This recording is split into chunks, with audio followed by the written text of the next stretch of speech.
विवेचना में आज कहानी इंदिरा गांधी की, जब उन्होंने अमेरिका के राष्ट्रपति के साथ डांस करने से किया था इनकार।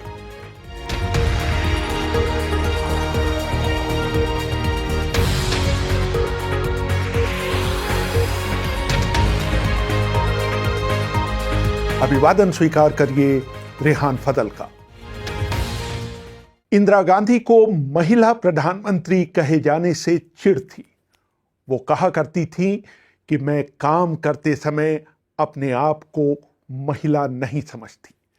प्रधानमंत्री बनने के बाद जब इंदिरा गांधी पहली बार मार्च 1966 में अमेरिका गईं, तो तत्कालीन भारतीय राजदूत बीके नेहरू के पास अमेरिकी राष्ट्रपति लिंडन जॉनसन के दाहिने हाथ समझे जाने वाले जैक वेलेंटी का फोन आया। उन्होंने नेहरू से पूछा, क्या आपने लाइफ पत्रिका का ताजा अंक पढ़ा है, जिसमें कहा गया है कि इंदिरा गांधी को पसंद नहीं है कि उन्हें मैडम प्राइम मिनिस्टर कहकर पुकारा जाए। बीके नेहरू अपनी आत्मकथा नाइस गाइज फिनिश सेकेंड में लिखते हैं, राष्ट्रपति ने जैक वेलेंटी के जरिए पूछवाया कि जब मैं इंदिरा गांधी से मिलूं तो उन्हें क्या कहकर संबोधित करूं। मैंने उनसे कहा कि मैं खुद इंदिरा गांधी से पूछकर उन्हें बताता हूं। जब मैंने इंदिरा गांधी को बताया कि ये फोन किस लिए आया था, तो उन्होंने हंसते हुए कहा, राष्ट्रपति जॉनसन अगर चाहें तो उन्हें सीधे प्रधानमंत्री कहकर बुला सकते हैं। अगर वो मुझे मिस्टर प्राइम मिनिस्टर कहें तब भी चलेगा। वो यहीं पर नहीं रुकी। जब मैं कमरे से बाहर निकल रहा था तो उन्होंने खिलखिलाते हुए कहा, उनसे कह दीजिएगा मेरे मंत्रिमंडल के साथी मुझे सर कह के भी पुकारते हैं। उसी यात्रा के दौरान व्हाइट हाउस में उनके सम्मान में दिए गए रात्रि भोज में राष्ट्रपति जॉनसन ने इंदिरा गांधी को डांस फ्लोर पर नृत्य करने के लिए आमंत्रित किया।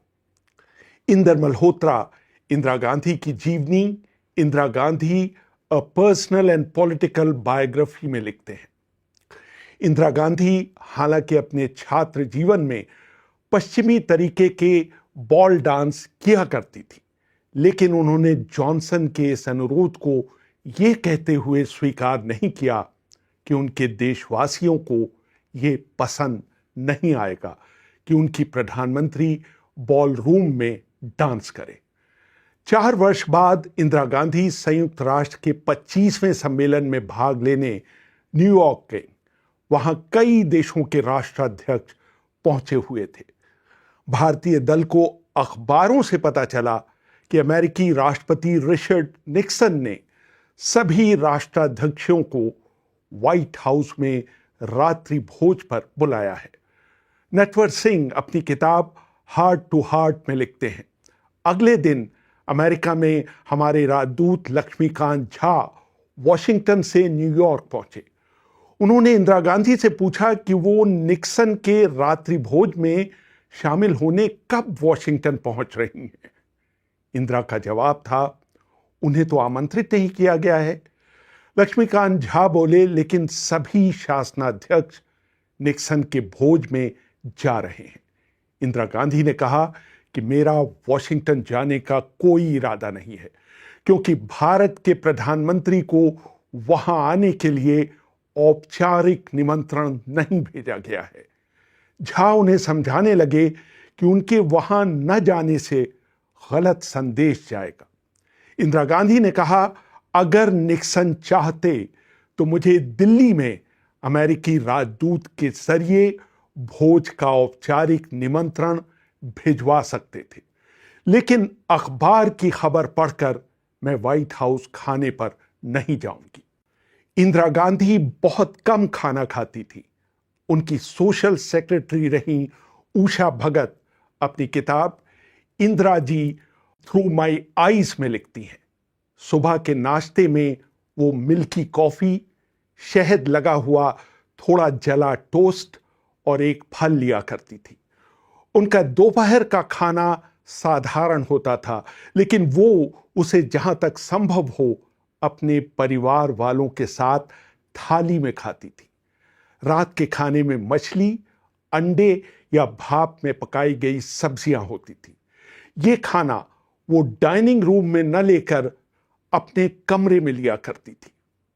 भोजन के बाद मीठा खाना उन्हें पसंद नहीं था और वो अपने वजन का बहुत ध्यान रखती थी। कभी कभी चांदनी चौक के कांग्रेस नेता उनके लिए कचौड़ियां लाते थे। वो उन्हें खा तो लेती थी, लेकिन फिर हम लोगों से शिकायत करती थी कि हमने उन्हें ज्यादा खाने से क्यों नहीं रोका। उनको कुल्हड़ की चाय बहुत पसंद थी। जब कभी वो ट्रेन से सफर करती, उनकी हमेशा फरमाइश रहती थी कि वो कुल्हड़ में चाय पिएंगी। नेहरू का गुस्सा तो पूरी दुनिया में मशहूर था, लेकिन थोड़ी देर में वो शांत होकर सब कुछ भूल जाते थे। लेकिन इंदिरा गांधी के साथ ऐसा नहीं होता था। वो लंबे समय तक और कई बार तो ताउम्र उन लोगों के प्रति गुस्सा रखती थीं जिन्हें वो पसंद नहीं करती थी। उस व्यक्ति के प्रति वो बहुत उदासीन हो जाती थी। मशहूर लेखक डॉम मोरेस ने उनकी एक जीवनी लिखी थी, मिसेस जी, जो उन्हें पसंद नहीं आई थी। मशहूर प्रकाशक अशोक चोपड़ा ने मुझे एक किस्सा बताया था। जब डॉम मोरेस उन्हें अपनी किताब भेंट करने वन सफदरजंग रोड पर पहुंचे तो उन्हें एक कोने में इंतजार करने के लिए कह दिया गया। प्रधानमंत्री से उनकी मुलाकात का वक्त कब का निकल गया। अचानक आर के धवन ने उन्हें सलाह दी कि प्रधानमंत्री अपने दफ्तर की तरफ निकलने वाली हैं। बेहतर होगा कि जब वो अपनी कार में बैठ रही हों तब आप उनसे मिल लें। जैसे ही कार में बैठ रही इंदिरा गांधी का डॉन ने अभिवादन किया, उन्होंने अत्यंत रूखेपन से कहा, कहिए। डॉन बोले, मैडम, मैं ये किताब आपको भेंट करने आया हूं। इंदिरा ने तमक कर कहा, किताब? कैसी किताब? मैं कूड़ा करकट नहीं पढ़ती, इसे आप वापस ले जाइए। ये कहकर इंदिरा गांधी कार में बैठ गई। डॉम मोरेस के लिए वो बहुत बड़ा धक्का था। वो वहां से सीधे बहादुर शाह जफर मार्ग पर इंडियन एक्सप्रेस के संपादक अरुण शौरी के दफ्तर पहुंचे। वहां मैं भी बैठा हुआ था। डॉम ने मेरे सामने पूरा किस्सा सुनाया। अरुण ने कहा, जब इंदिरा गांधी ने किताब लेने से इनकार कर दिया है तो आप इसे मुझे क्यों नहीं भेंट कर देते। डॉम ने वही किया। जब अरुण ने किताब खोली तो उसके पहले पन्ने पर लिखा हुआ था, for the subject of these words. सन 1980 में प्रधानमंत्री बनने के बाद इंदिरा गांधी जिम्बाब्वे के स्वतंत्रता दिवस समारोह में भाग लेने हरारे गईं। वहां पाकिस्तान के राष्ट्रपति जियाउल हक भी पहुंचे हुए थे। उन्होंने इंदिरा गांधी को संदेश भेजा कि क्या वो उनसे मिलने आ सकते हैं। प्रोटोकॉल का तकाजा था कि वो सरकार प्रमुख के नाते शासनाध्यक्ष जिया से मिलने जाएं। उनको ये बात बता दी गई। नटवर सिंह अपनी किताब walking with law and tales from a diplomatic past में लिखते हैं। लेकिन जिया ने कहा कि वो इंदिरा गांधी से मिलने जाएंगे। बैठक साधारण रही। जिया इंदिरा गांधी से थोड़ा दब कर बात कर रहे थे। उन्होंने कहा, मैडम प्राइम मिनिस्टर, प्रेस में मेरे बारे में जो कुछ भी लिखा जा रहा है उस पर यकीन मत कीजिए। इस पर इंदिरा गांधी ने चुटकी ली, राष्ट्रपति महोदय, बिल्कुल नहीं, प्रेस वालों को कुछ भी पता नहीं, तभी तो वो आपको डेमोक्रेट और मुझे डिक्टेटर कह रहे हैं। जिया को इंदिरा की ये टिप्पणी पसंद नहीं आई। जिया बार बार कहते रहे कि मोरारजी देसाई जब प्रधानमंत्री थे तब उन्होंने उनके साथ अच्छे रिश्ते कायम कर लिए थे। इस पर इंदिरा ने कहा, आप शायद भूल रहे हैं कि श्री देसाई अब भारत के प्रधानमंत्री नहीं हैं। चलते समय उन्होंने इंदिरा गांधी को पाकिस्तान पर एक कॉफी टेबल किताब भेंट की। जब वो चले गए तो उन्होंने उस किताब पर नजर डाली। ये देखकर उनका पारा चढ़ गया कि उसमें पूरे कश्मीर को पाकिस्तान का हिस्सा दिखाया गया था। उन्होंने उसी समय मुझे आदेश दिया कि इस किताब को तुरंत पाकिस्तान के विदेश मंत्रालय को लौटा दिया जाए। अपने पहले कार्यकाल में उन्होंने प्रधानमंत्री पद संभालते समय सत्यनिष्ठा की शपथ ली थी, लेकिन दूसरी बार जब वो सत्ता में आई तो वो धार्मिक हो चली थी। इस बार उन्होंने ईश्वर के नाम पर प्रधानमंत्री पद की शपथ ली। सन 1977 में अपनी हार के बाद उन्होंने बनारस के काशी विश्वनाथ मंदिर और संकट मोचन मंदिर में पूजा की। सागरिका घोष इंदिरा गांधी की जीवनी Indira India's most powerful prime minister में लिखती हैं। इस दौरान उन्होंने वैष्णो देवी के दर्शन किए और हेलीपैड से वहां तक का 2 किलोमीटर का रास्ता पैदल चलकर तय किया। अंबाजी मंदिर में उन्होंने पूरे 1 मिनट तक दंडवत होकर प्रार्थना की। सन 80 में संजय की मौत के बाद उन्होंने धार्मिक कार्यकलापों में बढ़ चढ़कर भाग लेना शुरू कर दिया। उन दिनों जब सूर्य ग्रहण पड़ा तो उन्होंने अपनी गर्भवती बहू मेनका गांधी को सूर्य ग्रहण देखने की अनुमति नहीं दी। उन्होंने ताउम्र अपने गले में रुद्राक्ष की माला पहनी।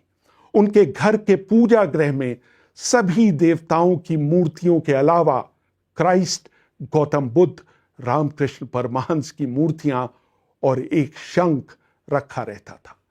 दिल्ली में वो अक्सर मेहरौली स्थित छतरपुर मंदिर जाया करती थी। धार्मिक मामलों में उनके सबसे बड़े सलाहकार कमलापति त्रिपाठी बन गए थे। इंदिरा की एक और जीवनीकार कुमकुम चड्ढा अपनी किताब द मैरीगोल्ड स्टोरी में लिखती हैं, एक बार नवरात्र के मौके पर कमलापति त्रिपाठी ने उनसे बालिकाओं के पैर धोकर उनका पानी पी जाने के लिए कहा।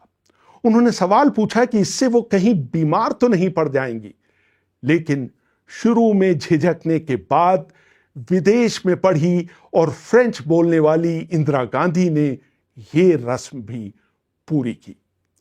इंदिरा को जेवरों का कोई शौक नहीं था। हां, वो हाथ में पुरुषों की घड़ी जरूर पहनती थी, और वो भी सरकारी कंपनी HMT यानी हिंदुस्तान मशीन टूल्स में बनी घड़ी। अपनी विदेश यात्राओं के दौरान वो कभी कभी ऊंची एड़ी के जूते भी पहना करती थी। उनको चमकदार रंगों पीले, नारंगी, लाल और हरे रंगों से लगाव था।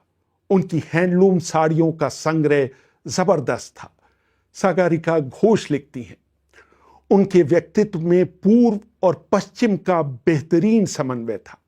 वो परेशान होने पर गायत्री मंत्र का जाप कर सकती थी, और बीथोवन की 5th सिम्फनी और राग दरबारी में उनकी बराबर की रुचि थी।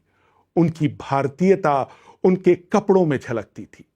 मार्च 1982 में जब लंदन में फेस्टिवल ऑफ इंडिया का आयोजन किया गया और शुरू में राष्ट्रगान बजा, तो उनकी दोस्त रही पुपुल जयकर ने नोट किया कि उनकी आंखें नम हो गई थी। अपने राजनीतिक प्रतिद्वंदी मोरारजी देसाई को वो हमेशा मोरारजी भाई कहकर संबोधित करती थी। जगजीवन राम को उन्होंने हमेशा बाबूजी कहा।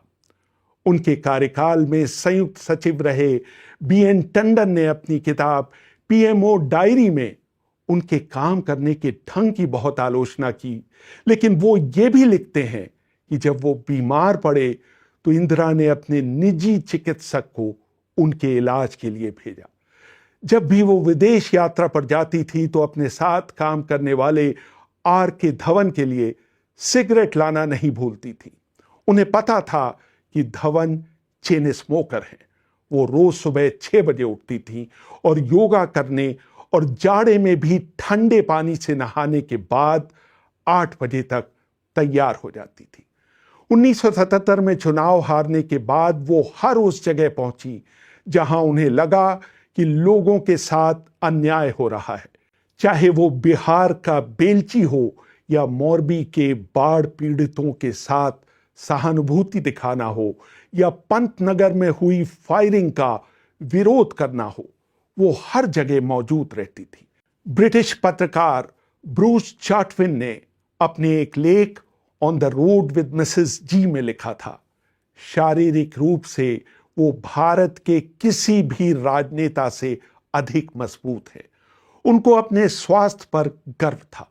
60 की उम्र में भी वो भारत के किसी भी राजनेता से अधिक फुर्तीली थी। दक्षिण के चुनाव दौरे के दौरान जब प्रचार करते करते रात हो जाती थी तो वो कार में बैठे बैठे अपने दोनों घुटनों के बीच टॉर्च रखकर जला लेती थी ताकि उनकी रोशनी उनके चेहरे पर पड़े और लोग अंधेरे में भी उनको देख सके।